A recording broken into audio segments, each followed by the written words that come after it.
Attitudes इसमें help करते हैं। कैसे हेल्प करते हैं? पहला फायदा, ये आपको अवांछित सूचनाओं से बचाते हैं। जैसे मैं आपको एग्जांपल दे रहा था, अवांछित सूचनाओं से बचाओ। ये जो दिमाग नाम की चीज है ना, इसमें धुआं निकल जाएगा अगर आपने इसको ठीक से इस्तेमाल नहीं किया तो। मूर्खों का लक्षण ये है कि वो अनावश्यक चीजों पर दिमाग ज्यादा लगाते हैं, काम की बात नहीं लगाते हैं। जैसे कई लोग आपको देखेंगे जिनको 300 फोन नंबर याद है, तो उनसे आप पूछो कि इसका फोन नंबर क्या, मैं बताता ना, देख के यार बड़ी जबरदस्त मेमोरी है, उसी में खुश है।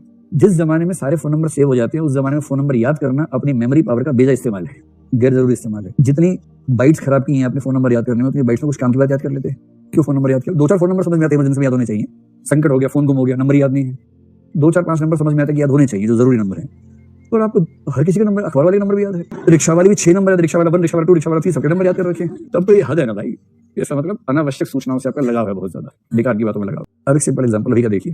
जैसे मैं सामने आप सबको देख रहा हूँ, 500 लोग बैठे हैं लगभग, सबका चेहरा अलग, सबका स्टाइल अलग, सबके कपड़ों का रंग अलग, सबकी गर्दन किस कोण पे घूमी है वो अलग अलग है, ठीक है। तो अब मेरी स्थिति क्या है? जो सार्थ एक दार्शनिक उसने इसका बड़ा अच्छा वर्णन किया है, मतलब वक्ता की स्थिति क्या होती है उसके बारे में। अब मैं जिस तरह से आपको पढ़ा रहा हूँ, कोई भी पढ़ाएगा, आप सबको हमेशा ये लगेगा कि आपको ही देखा जा रहा है ना। ये लगना वक्ता की सफलता है, क्योंकि सच बात है कि वो आप में से किसी को नहीं देख रहा होता, एक को भी नहीं देख रहा, मतलब देख भी रहा तो इस सेंस में कि हाँ बहुत सारे बच्चे बैठे हैं। सेकंड के एक आध हिस्से में, दशमलव वाले हिस्से में किसी एक पर नजर जाती होगी, फिर कहीं और, फिर कहीं और, फिर कहीं और, ऐसे होता होगा। स्वाभाविक यही है। अब मैं ऐसा देख रहा हूँ, वहां 50 लोग, किसी ने जोर से मुंडी हिलाई तो वो दिख जाएगा 1 सेकंड के लिए, फिर वहां किसी ने हाथ यूं किया तो वो दिख गया 1 सेकंड के लिए। कुछ अजीब सा दिखेगा तो वहां नजर 1 आध सेकंड को जाएगी, वरना नजर सामान्य रूप से ऐसे घूमती रहेगी। यही होगा। अब अगर कोई कहे कि यार आप क्लास में पढ़ाते हो सब बच्चों को, तो ये बताओ कि इस नाम के बच्चे ने आज कौन सा रंग का स्वेटर पहना हुआ था, और आप कहे कि वो आगे से 5वीं रो में बाईं तरफ 30 नंबर बैठा हुआ था। आप कहेंगे यार मुझे क्यों पता होना चाहिए? ये तो कहेंगे क्यों पता होना चाहिए? कई लोगों की रुचि इसी में होती है। और इस मामले में बड़ा आश्चर्य है, मतलब जेंडर सेंसिटिव में बहुत ज्यादा, लेकिन मैंने ऐसे पाया है कि शादियों में मैंने देखा है, महिलाओं की भाषा में अक्सर ये होता है कि ये वही साड़ी है जो 2 साल पहले तुमने पहनी थी। ऐसी बातें मैंने सुनी है, मुझे नहीं पता कि ये मैं सही बात कह रहा हूँ कि गलत बात कह रहा हूँ, पर मैंने सुना है ऐसा। और मैंने महसूस किया कि पुरुषों को इस बात का पता ही नहीं होता कि पिछली कितनी शादियों से एक ही कमीज पहने काम चला रहे हो, फर्क ही नहीं पड़ता, क्योंकि उनके लिए ये सूचना अनावश्यक सूचना है। और महिलाओं की शायद मजबूरी है, क्योंकि उनके लिए, मैंने कहा था ना एक बार कि सौंदर्य उनके लिए मजबूरी का मामला ज्यादा है, शायद इस वजह से उस पर फोकस करना ज्यादा है। वो हमेशा सिस्टमेटिक प्रोसेसिंग में रहती है कि साड़ी रिपीट कर दी तूने तो 6 साल पहले ही पहनी थी तुमने। और आदमी कह रहा है 6 साल नहीं, 6 साल से रोज पहनता हूँ। भाई तुम 6 साल बाद आए हो, मैं तो रोज का है। कौन सी सूचना आवश्यक है, कौन सी अनावश्यक? अब जैसे ये मेरे लिए क्यों आवश्यक होना चाहिए कि आप में से कौन कहाँ बैठता है, किसके साथ बैठता है, किस रंग के कपड़े पसंद है, टोपी लगाता है कि नहीं लगाता है, चश्मा लगाता है कि नहीं, मुझे क्या मतलब इस बात से। लेकिन अगर मैं अपने दिमाग को अभ्यस्त न कर लूं इस चीज के लिए कि इन चीजों पर ध्यान देना ही नहीं, तो मेरी बहुत सारी एनर्जी खर्च हो जाएगी उन सूचनाओं को ध्यान से देखने में जो गैर जरूरी है। और आप समझ रहे हैं, दिमाग का धुआं निकल जाएगा, इतनी सूचना। और जब आप घर से निकलते हैं पूरे दिन भर में ऐसी लाखों करोड़ों सूचनाएं आपके आसपास हैं जिनको लगातार इग्नोर करना होता है, और यदि आपने उन पर फोकस करना शुरू कर दिया तो आप अपना काम कभी कर नहीं पाएंगे। इग्नोरेंस इज ब्लिस जब कहते हैं ना, उसका एक बड़ा पक्ष ये भी होता है कि लाखों सूचनाएं आपके आसपास हैं, उनमें से काम की 2-4 हैं आपके लिए, बाकियों को इग्नोर करना भी आना चाहिए। एटीट्यूड्स हमें यह समझा देते हैं कि कौन सी सूचना पर ध्यान देना है, कौन सी पर ध्यान देना ही नहीं। तो आवश्यक सूचनाओं का चयन बहुत आसान हो जाता है। जैसे किसी का एटीट्यूड है कि भाई एनिमल्स के प्रति करुणा का भाव है उसके मन में, अब वो चल रहा है, हजारों सूचनाएं ध्यान नहीं दे रहा, जैसे एक एनिमल कहीं दिखा उसको खटक से वहां ध्यान जाएगा, वहां पूरा ध्यान से देखेगा, सिस्टमेटिक प्रोसेसिंग में आ जाएगा, और बाकी हर चीज को ह्यूरिस्टिक प्रोसेसिंग में इग्नोर करते हुए चलता जा रहा है। इससे बचाव होता है ऊर्जा का, समय का, और दिमाग से क्या नहीं निकलता, धुआं नहीं निकलता है, वरना दिमाग फट जाएगा। इतनी वैसे हो जाती है। दूसरा एटीट्यूड जो करते हैं, हमारी क्लैरिटी ऑफ अंडरस्टैंडिंग।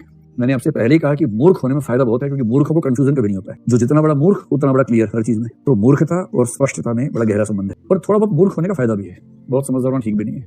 आपको हर चीज में कंफ्यूजन हो तो जिएंगे कैसे भाई? थोड़ी क्लैरिटी होनी चाहिए। जैसे राष्ट्र का मामला है, आपने कहा राष्ट्र के बारे में कोई बात नहीं होगी, राष्ट्र प्रेम से बड़ा कोई मूल्य नहीं है, बात खत्म। क्लैरिटी है ना भाई, सारी बात ठीक है, हिंदुस्तान पाकिस्तान सब ठीक है, किंतु हिंदू हिंदू होता है, बस ये जो क्लैरिटी है इसका अपना सुख है। तो जिस जिस बिंदु पर आपकी एटीट्यूड स्पष्ट है, उस बिंदु पर आपकी क्लैरिटी है, आपको तथ्य विचार बहुत प्रभावित नहीं करते, और ये फायदा आपको सामान्य जीवन में, आपका कॉग्निशन का एस्पेक्ट थोड़ा सा सेफ रहता है, सुटेबल रहता है। अंतिम बात है shortcuts. Shortcuts for decision making, निर्णय की प्रक्रिया में आसानी या छोटे रास्ते, डिसीजन मेकिंग। जिसके पास शॉर्टकट्स हैं उसका जीवन आसान है, और एटीट्यूड्स क्या करते हैं, शॉर्टकट्स दे देते हैं।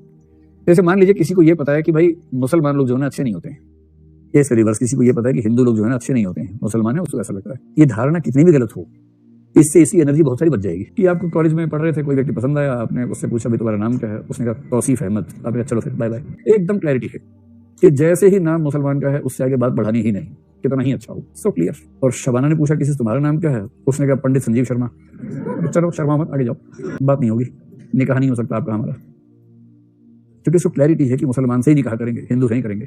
तो अच्छा हो चाहे बुरा हो, किंतु क्या होता है, शॉर्टकट्स डिसीजन मेकिंग, फैसला हो गया तुरंत, वरना 6 महीने घिसटते उसके बाद फैसला करते, तुरंत फैसला हो गया। और शॉर्टकट्स होते कौन से हैं? जैसे किसी का एटीट्यूड है, अपने पेरेंट्स के प्रति बहुत लगाव है कि मेरी मम्मी कहती थी, मेरे नाना जी कहते थे, है ये कहानी बिल्कुल सच्ची, मेरे नाना कहते थे। एक बहुत प्रसिद्ध गीत हुआ एक जमाने में, शशि कपूर उसमें घोड़े पर बैठे नायिका को लेके चल रहे हैं पैदल। एक था गुल और एक थी बुलबुल, दोनों चमन में रहते थे। है ये कहानी बिल्कुल सच्ची? कहानी नहीं है ये कहानी बिल्कुल सच्ची, मेरे नाना कहते थे।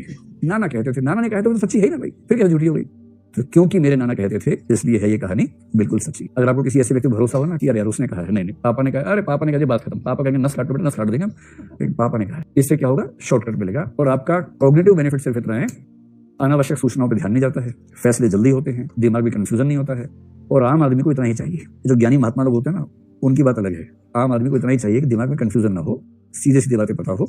भगवान जी हैं, बात खत्म। है भगवान जी। कौन भगवान जी? हनुमान जी भगवान जी। हाँ ठीक है, फाइनल है, हनुमान जी भगवान जी है। उनसे ये नहीं पूछना कि फिर राम जी क्या है। अरे यार इतना मत पूछो, राम जी भी भगवान जी हैं। अच्छा फिर दोनों में संबंध क्या? तो भगवान होगा तो, अरे यार छोड़ो ना ये सब बात, ये भगवान को वापस से देख लेंगे। हमारा काम इतना ही है कि मंगलवार को हनुमान जी की पूजा करनी है और राम जी का किसी दिन चल जाएगा, हमें तो सिर्फ इतना पता है। सोमवार शिव जी का क्यों है? भगवान के 7 दिन का नहीं होते? अरे यार दिमाग मत लगाओ, शिव जी का सोमवार होता है, शास्त्रों में कहा है, बात खत्म। लिखा है ना गीता में? नहीं लिखा है? अरे लिखा है, बात खत्म करो यार, कब से सुन रहा हूँ गीता में लिखा है, पढ़ी थोड़ा ना गीता मैंने, लिखा है गीता में। ये है शॉर्टकट्स, इनसे जिंदगी हो जाती है बहुत खूबसूरत, बहुत आसान। इसको एंजॉय कीजिए, जिसको बोलते हैं आपकी भाषा में चिल मारो यार। चिल मारने का काम सबसे पहले कौन करता है? एटीट्यूड, संज्ञानात्मक फंक्शन।